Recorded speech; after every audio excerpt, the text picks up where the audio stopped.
Good evening everyone.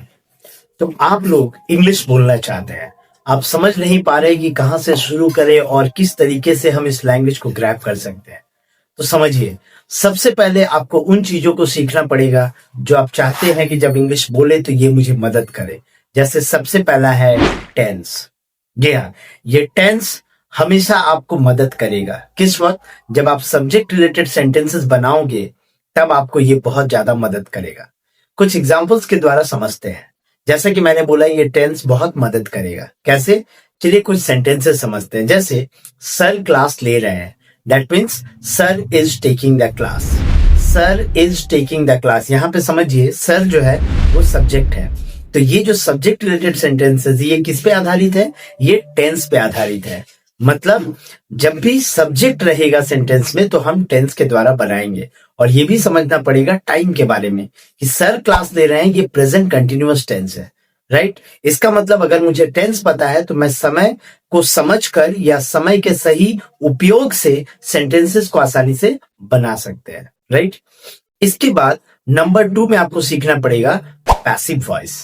जी हाँ, ये passive voice आपको मदद करेगा ऑब्जेक्ट रिलेटेड सेंटेंसेस को बोलते वक्त।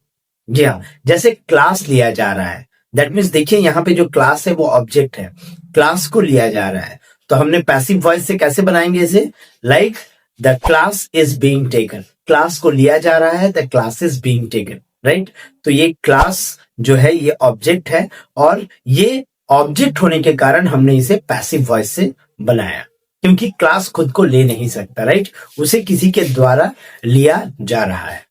इसके बाद हमें समझना पड़ेगा मॉडल ऑक्सिलरी। कहाँ पे हमें एडवाइस करना है, कहाँ पे हमें रिक्वेस्ट करना है, इन चीजों को हमें समझना होगा। चलिए एक एग्जांपल के तौर पे समझते हैं शुड।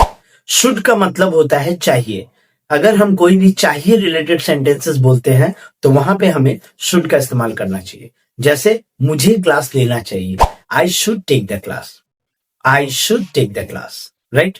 लेकिन अगर आपको बोलना पड़े कि मुझे क्लास लेना चाहिए था, उस वक्त आपको बनाना पड़ेगा I should have taken the class, I should have taken the class. यहाँ पे आई जो है वो सब्जेक्ट है, शुड हैव जो है वो वर्ब है और उसके बाद टेक का थर्ड फॉर्म यूज किया गया है, दैट इज टेकन, राइट? इसका मतलब हो गया आई शुड हैव टेकन का मतलब हो गया मुझे क्लास लेना चाहिए था, I should have taken the class.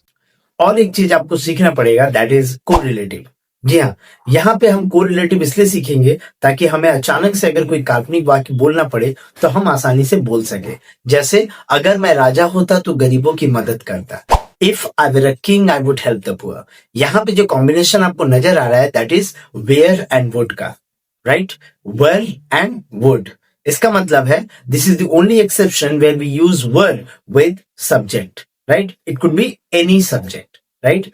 If I were a king I would help the poor. और एक एग्जांपल, अगर मैं पक्षी होता तो आसमान में उड़ता, if I were a bird I would fly in the sky, right? तो इस तरीके के काल्पनिक वाक्य को बनाने के लिए हमें कोरिलेटिव का इस्तेमाल करना पड़ेगा। अगर ये 4 जो बेसिक नॉलेज है, जो बेसिक कॉन्सेप्ट है, जो बेसिक लेसन्स है, इसको आप समझ लेते हो तो आप बेसिक के कैटेगरी से ऊपर आ गए और आप आसानी से किसी भी तरह के सेंटेंसेस को फ्रेम कर पाओगे और बोल पाओगे। इसलिए बहुत इंपॉर्टेंट है हमें इन 4 लेसन्स को समझना और जानना, ताकि आप खुद के सेंटेंसेस को खुद जज कर सको और एक कॉन्फिडेंस के साथ इंग्लिश बोल सको और बाकियों को भी समझा सको कि जो मैं बोल रहा हूं ये सही है और इसमें जरा भी गलती नहीं है। वेल, तो चलिए मिलेंगे फिर नेक्स्ट वीडियो लेसन में। तब तक के लिए take care and stay safe.